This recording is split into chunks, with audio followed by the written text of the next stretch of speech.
হয়েছে কি যে আজ থেকে 8-9 মাস আগে যে সময় ফেসবুক চালাইতাম, ফ্রেন্ড লিস্টে যদি কোনো মাইয়া থাকতো তো ভাই একটা বেড়ি রে আমার খুব কৈফত দেওয়া লাগতো যে আমার ফ্রেন্ড লিস্টে কেয়ার লাগে কোনো মাইয়া অ্যাড আছে।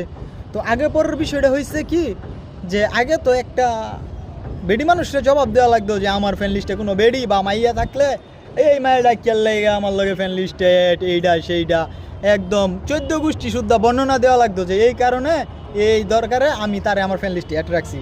বুঝাইতাম যে আমার স্কুল ফ্রেন্ড বা আমার কলেজের ফ্রেন্ড এইগুলো এই সে বুঝাইতো যা বুঝাইতাম যাই হোক। তো এখন তো বুঝাই লাগে এক বেড়া রে, এটা বেড়া না এটা পাড়া। এই পাড়ায় করে কি যে আমি যদি কোনো ফেসবুকে পোস্ট কিংবা ভিডিও করি, ভিডিও পোস্ট করার পরে বা ফটো পোস্ট করার পরে সবই করতেই পারি।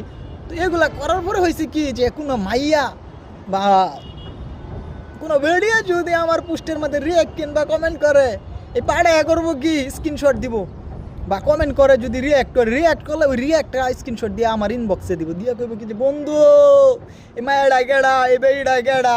আগে তো এক বেড়িরে জবাব দিছি 8-9 মাস আগে, এখন তো আর জবাব দিন লাগে না। কিন্তু এই পাড়ারে জবাব দিতে দিতে এখন আমার জীবন কইলা বেল্লা বিত্তা, জীবন সুন্দর জীবন অন্ধকার, জীবন আর সুন্দর নাই। ঠিক আছে।